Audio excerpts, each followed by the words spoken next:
Welcome to our deep dive. Usually when you think about a police log, you expect a very specific kind of document. You expect, well, cold, hard Like facts. something that reads like a spreadsheet. Exactly. You look at the page and you really just want to see dates, times, priority codes, maybe those binary outcomes, the Mm. kind of data that, completely sanitizes human emotion. A surgical record. Yeah. That is the bureaucratic ideal. Incident A occurred at this latitude and longitude, so Officer B was dispatched to resolve it. Clean, categorized, and neatly filed away. But grab your coffee, pull up a stool at the local diner with me, and look at the actual raw dispatch reports from a place like Langlade County, Wisconsin, because suddenly that pristine spreadsheet just completely Oh, shatters. absolutely, that falls apart. Right. We aren't looking at neat little data points anymore. We are looking at pure, unhinged community theater playing out in real time. And the mission today for our deep dive is to extract all that spicy local gossip, the wild misunderstandings, and those classic small town moments hiding in the logs from late May to early June of 2026. It really proves that small town life is anything but boring. Geez, you bet it does. I mean, case in point, it's the morning of May 30th. State Road 64 and Rowerig Road. The dispatcher gets a frantic 911 call from a resident who sees a deeply distressed 10-year-old boy running for his life down the side of the highway. Which is, a profoundly terrifying visual for any driver passing by. Right. The human brain immediately registers that as a maximum level threat. Oh, but it gets so much worse. The caller tells dispatch this young boy is actively being chased by an adult male, Oh, wow. and that adult male is being chased by another adult male. Okay, that's chaotic. And just to add a sprinkle of absolute surrealism to the panic, the caller insists they're all running in dress clothes. Dress clothes. Yes, slacks, button-downs. So if you see that out your car window, you are laying on the horn assuming you are witnessing, like, a brazen daytime kidnapping syndicate in business casual. Which is exactly why the caller panicked. I mean, our brains are hardwired to construct a high-stakes narrative out of incomplete visual data, Even with the dress clothes. especially when it involves potential harm to a child. The weird clothing just adds to the anomaly. So I'm picturing the deputy hitting the sirens, rushing to Rowerig Road. Their adrenaline has to be absolutely pumping. They track down this chaotic, high-stakes chase, and, well, they find a group of adults running a sanctioned half marathon. A half marathon. Yes. The quote-unquote distressed 10-year-old was just a slightly shorter adult runner. Oh, my goodness. The chasing was just people pacing each other, and the dress clothes were probably just unconventional windbreakers, or maybe someone wearing khakis because they forgot their athletic shorts. That is incredible. Just a classic Midwest moment, right? I'm just going to squeeze right past you and finish my 13.1 miles in my slacks. It is hilarious in retrospect, but it perfectly demonstrates a psychological mechanism called error management theory. Okay, what is that? Well, the caller wasn't lying. Their brain simply favored a false positive. But wait, I have to push back on that. If you live in a sleepy Midwestern county where, the biggest news is usually the high school football score, why would your brain instantly jump to organized kidnapping instead of like a weird local running club?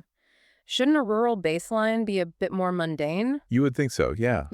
But evolutionary biology doesn't really care about the low crime rate in Langlade County. Fair point. Error management theory suggests that humans evolved cognitive biases to minimize the fatal cost of mistakes. So imagine our ancestors here rustling in the bushes. Okay. If they assume it's a tiger, but it's just the wind, they are slightly embarrassed. Right. But if they assume it's the wind and it's actually a tiger, they die. So overestimating danger literally kept us alive. Exactly. Your brain would rather you be wrong and call 911 on a marathon than be right and ignore a predator. Wow. Because of the media we consume today, 24-hour news, true crime documentaries, our modern tiger is a kidnapping. That makes so much sense. Yeah, the brain completely bypasses the logical, benign explanation and just defaults to the threat. So we are biologically programmed to be overly dramatic neighbors. I love that. And it completely explains the great 7th Avenue coyote scare that happened just 2 days later. Oh, this was fantastic. Bright and early, like 6:00 a.m., a caller spots a scruffy animal downtown and swears to dispatch, it looks like a coyote for sure. For sure. Later, the beast is spotted just chilling, lying down on 6th Avenue right across from the local escape room. Like It couldn't solve the final padlock puzzle in time and just gave up on the sidewalk. The visual of a wild predator just lounging outside a downtown escape room is a phenomenal image. It really is. That- So the deputy rolls up, probably expecting to wrangle this beast, tries to get close, and realizes it's just a dog, a regular, domestic, very good boy. Just a dog. But here's where my mind gets stuck. These residents live right next to the deep woods. They see actual wildlife all the time. Right, they're familiar with it. Exactly. So how do they mistake a lost golden retriever mix for a coyote? If anyone should know the difference, you'd think it's them. Well, that comes down to the power of environmental priming, overriding actual visual data. Environmental priming. Yeah. In a rural adjacent town like Antigo, the boundary between the wild and the domestic is, it's pretty porous. When a resident sees a stray canine at dawn, which is a time typically associated with nocturnal or crepuscular predators, their brain relies on a mental framework or a schema. So they aren't actually looking at the dog's snout or its ears. Not really. They're just looking at the lighting and the isolation. Exactly that. At 6 a.m., the lighting degrades visual acuity. The brain says, okay, it's dawn, there's a scruffy animal, we're near the woods, and I know coyotes live out there. Right? The context heavily outweighs the objective physical traits of the animal itself. Mhm. It is eyewitness testimony at its most flawed, heavily influenced by setting rather than reality. Gosh, if the townspeople are already hallucinating coyotes and kidnappers based purely on bad lighting and survival instincts, imagine what happens when the local government actually creates a physical anomaly right in their front yard. It's a recipe for disaster. It really is. Picture this. You live near North Elementary. It's a Tuesday afternoon. You look out your front window and see thick smoke mysteriously billowing out of the runoff drains on both sides of Graham Avenue. Just pouring out of the street. Yes. Hmm. It looks like the town is built on a volcano, or like the Ghostbusters just shut down the containment grid. And to any resident, smoke pouring out from a subterranean sewer implies an underground electrical fire. Or a toxic spill. Or a hazardous chemical leak, exactly. Mm. It is a primal signal for danger, especially near an elementary school. But the dispatch notes reveal it's just the Department of Public Works. They were putting lime into the drains. That's it, just routine municipal maintenance. Routine for them, terrifying for the neighbors. Wait, let's unpack this. So the city was basically smoking out the neighborhood streets without dropping a flyer in the mailboxes first. If I saw my street smoking out of nowhere, I'd pack my car and flee the county. Oh, I would too. It is a massive breakdown in civic communication. But it's also a really fascinating look at how chemical reactions are misinterpreted by the public. How so? Well, to the Public Works Department, applying lime, which is calcium hydroxide, is a mundane task used to eliminate hydrogen sulfide gas. Okay, hydrogen sulfide. Yeah, that's the gas that causes that terrible rotten egg smell in sewers. Oh, gotcha. So they are basically giving the neighborhood sewer an antacid. That is a great way to think about it. But when calcium hydroxide mixes with moisture and organic matter down in those pipes, it creates an exothermic reaction. Meaning it gets hot. Very hot. It generates a significant amount of heat. And that heat causes the moisture in the sewer to rapidly evaporate and off gas as a thick white vapor. Oh, so it's not even smoke, it's steam. Exactly. The city workers understand this chemistry. They know the vapor is entirely harmless. But the residents don't have a degree in civil engineering. No, they do not. When you lack that specific scientific context, a harmless chemical vapor looks exactly like a terrifying subterranean fire. Knowledge is only protective when it is shared.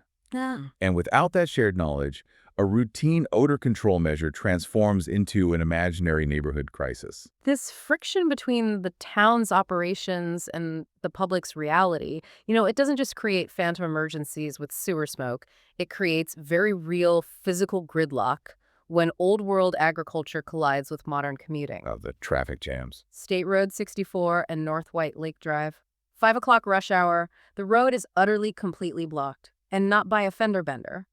A massive combine and a truck are having a standoff in the intersection. This specific type of traffic jam is a beautiful microcosm of Langlade County's identity. It's so hyper-localized. You have the deeply entrenched rhythms of agriculture sharing the exact same asphalt as a fast-paced modern commuting populace. Right, you aren't stuck behind a delivery van. You are stuck behind a piece of farming equipment that is wider than the 2 lanes combined. It takes up the whole road. But the funny part is, the deputy couldn't even locate the blockage when they got there. In true rural fashion, the combine probably just lumbered out of the way into a cornfield. Just gonna squeeze my thresher past your sedan, don't mind me. The problem resolves itself at 3 miles per hour. But, it highlights a significant infrastructure challenge. What do you mean? Many of these rural routes were originally designed as farm-to-market roads. They were built for the dimensions of mid-20th century equipment, Which is much smaller. much smaller. Modern combines are massive industrial machines. When you put them on roads designed decades ago, alongside commuters trying to get home for dinner, you get these localized, highly specific spatial conflicts. The geography literally forces these two different eras to constantly negotiate space. Exactly. But honestly, those public spatial negotiations are absolute nothing compared to the private, hyper-local grievances in these logs. The neighborhood watch. Yes. This is where the true nosy neighbor gossip shines. The residents here have memories like elephants when it comes to their personal property. Let's look at the Maple Road planter detective.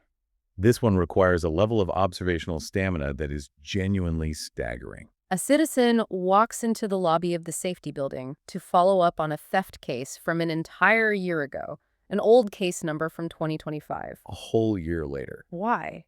Because they were driving down Maple Road and spotted a planter sitting on a porch that looked suspiciously like the one stolen from them 12 months prior. Driving by at 30 miles an hour, spotting a pot. It's like a small-town game of Clue. It wasn't Colonel Mustard in the library with the lead pipe. It was the neighbor on the porch with the stolen petunias. Recognizing a generic garden planter from a moving vehicle a year after it went missing, it speaks to a very specific psychological phenomenon. Because most people wouldn't even notice their own planter missing for a week, right? Right. I mean, in behavioral economics, this is known as the endowment effect. The endowment effect. Yeah, it explains why people place a disproportionately high value on objects the moment they take ownership of them. The psychologist Daniel Kahneman famously demonstrated this by giving people generic coffee mugs. Oh. Once the mug belonged to them, they demanded twice as much money to sell it as they were willing to pay to buy it in the first place. Wait, really? So if they saw that exact same planter at a hardware store, they would barely glance at it. Exactly. But because it was their planter sitting on their porch, it became priceless. Precisely. The mental representation of the object became hyper-detailed and emotionally charged. They aren't just looking for a lost gardening item, they are seeking to rectify a violation of their personal territory. And the deputy actually goes out, inspects the planter on Maple Road, and writes in the report on closer inspection, it was the same model planter. They actually followed up. That territorial energy totally explains the guy on West Perch Lake Lane, too. Another caller reports that someone has been stealing the music in the park sign on Dorr Street. A local staple. But they don't just report a missing sign. They confidently name the prime suspect and tell the cops exactly which road the suspect lives on. They basically handed the police a fully wrapped investigation with a bow on top. It highlights the unique social density of a smaller community. Yeah. A stolen sign isn't a random, anonymous act like it would be in a major city. It is interpreted through the lens of local history, grudges, and known behaviors. The caller doesn't just see a missing piece of plastic, they see a motive. Exactly. They know exactly who hates that sign. You cannot get away with stealing the music sign in this town. The neighborhood watch knows your license plate, your favorite color, and your exact address. They know everything. But sometimes this territorial hyper-awareness just leads to folks being annoyed by the town actually doing what it's supposed to do, like the Charlotte court rave. Ah, a noise complaint with a fascinating acoustic twist. Late Friday night, a furious complaint comes in about incredibly loud music shaking an apartment complex. The caller is agitated, saying it's been thumping for 30 minutes. Just vibrating the walls. Yeah, so the deputy rolls out to investigate this underground Charlotte court party, ready to shut it down, and what do they note in the log? The music is literally just the band playing over at the Langlade County Fairgrounds. Which is miles away. Miles away. I was trying to figure this out. Is the caller just being overly sensitive, or is the wind just carrying a snare drum across the entire county? Well, the baseline quiet of the country definitely plays a part, but there is actual atmospheric physics at work here called a temperature inversion. Okay, I'm picturing an inversion like putting a lid on a pot of boiling water. The sound can't escape up, so it just rolls outward along the ground. Is that close? That is a fantastic analogy, yeah. Normally, air gets cooler the higher up you go into the atmosphere, but on a clear, cool night, which is incredibly common in rural Wisconsin, the ground cools down rapidly after sunset. Right, it gets chilly quick. So this chills the layer of air immediately above the ground, while a layer of warmer air sits higher up. That warm layer is your lid. And the sound waves bounce off the warm lid. Basically, sound waves travel faster in warm air than in cold air. Hmm. When the low-frequency sound waves from the fairgrounds band hit that warm layer of air above, they refract, or bend, back down toward the cooler ground. Oh, wow. This inversion layer traps the sound and bounces it over miles of flatland with almost zero loss in volume. That is wild. To the caller at Charlotte Court, it truly sounded like the band was playing inside their own parking lot. The weather literally turned the entire town into a giant, inescapable amphitheater. Nature's concert hall. But, the weather-bending sound waves at night is one thing. What happens when the sun fully goes down in Langlade County isn't always just a misunderstanding about a bass guitar. No, it is not. The tone of these logs shifts dramatically, from comical to genuinely unsettling. The Midnight Mysteries. Yes. The Kriewaldt Road incident is a stark reminder of how rural isolation changes the rules of engagement. The fear is no longer imaginary. Let me set the scene for you because it gave me absolute chills reading it. It's near midnight on Kriewaldt Road. Pitch black outside. It's total darkness. A caller reports hearing two men and a little boy talking right outside their window in the dark. Which is deeply unsettling. Now that alone is creepy. Why is a little boy out at midnight in the woods? But when the residents look outside a bit later, a dead animal has been left directly at their door. That detail right there is the pivot point. Yeah. The dead animal crosses a major psychological line. It escalates the event from an auditory anomaly, which, as we just discussed, could be a temperature inversion tricking the ear, to a deliberate physical intrusion. It's not the wind. No, it provides tangible evidence that the threat isn't just in their head. Someone was there. And the terror doesn't end there. Fast forward to 3:31 a.m. The same caller looks out into the darkness and sees a glowing red light. Oh, gosh. And then they realize there is a mysterious person holding a video camera, actively filming the house. That is straight out of a horror movie. Right. And the caller, who is far braver than I will ever be, steps outside to confront them. But the moment the door opens, the cameraman just vanishes into the woods. Completely disappears. I'd imagine being a deputy out there is less like being a cop and more like being a ghost hunter. Your flashlight beam only goes 20 feet, and the suspect just has to take one single step into the brush to disappear completely. How do they even investigate that? The ghost hunter comparison is incredibly apt. In an urban environment, investigations rely heavily on infrastructure. You have streetlights, ring doorbells, intersection cameras, neighbors who are awake. Right, there are eyes everywhere. But in deep rural pockets, law enforcement is battling the geography itself. Dense tree lines and vast acreage provide immediate total concealment. The logs even note that the deputies drove the area and reported seeing nothing out of the ordinary. Because the lack of infrastructure means these terrifying moments often remain entirely unresolved. They hover in this disturbing gray area between a cruel teenage prank and something far more sinister. That deep isolation just invites weirdness. It provides a massive, dark cover for behavior that totally skirts the edge of normalcy, like the late-night fishermen on Prowler Road and Ray Blaine. Another prime example relying on that exact same darkness to mask intent. A deputy rolls up on a suspicious male at 10 p.m. The guy claims he was just fishing. At 10 p.m. Yeah. But then he tells the deputy he's confused about why someone was camping nearby. And then, completely unprompted, casually adds that he just, quote, drives around at night. Just drives around. In the pitch black, just driving around rural dirt roads. Is he the guy leaving dead animals on Kriewaldt Road? Is he the cameraman? This is where the psychology of anonymity in the dark takes over. Yeah. Unlit rural roads offer a veil of total invisibility. Just driving around is technically legal. True. It's deviance from social norms, sure, but not necessarily criminality. However, when a deputy encounters it in an isolated area, the lack of a structured, legible, purpose-like commuting or hauling equipment, it feels deeply suspicious. It forces us to confront our own biases. Is this just a harmless night owl clearing his head and enjoying the profound quiet of the county? Or is he scouting properties for a future burglary? The logs refuse to give us a neat bow. They provide the raw data and let our imaginations run wild, trying to connect dots that might not even belong in the same puzzle. Which brings us to the promised moral of the week for you, listening right now. If you take anything away from these Langlade County dispatches, let it be this. Mind your business. Yes. Keep your petunias bolted to the porch so they don't end up on Maple Road. And if you see a mysterious red camera light in the woods at 3 a.m., Maybe double check your locks. Oh, and your neighbor isn't a criminal mastermind. They're probably just running a half marathon in some really questionable workout gear. These logs really are the unedited heartbeat of a community. They prove that multiple perspectives and even our own flawed cognitive biases enrich our understanding of a single place. Before we let you go, I want to leave you with a thought. We started by pulling up a stool at the diner to read these logs like a funny script. But these are real people, living real lives, dealing with real bizarre moments. Which raises one final thought for you to mull over. Next time you hear a strange noise outside your window or see an odd object sitting on your neighbor's porch, ask yourself, are you seeing the truth of the situation, or are you just starring in your own mental episode of small-town true crime?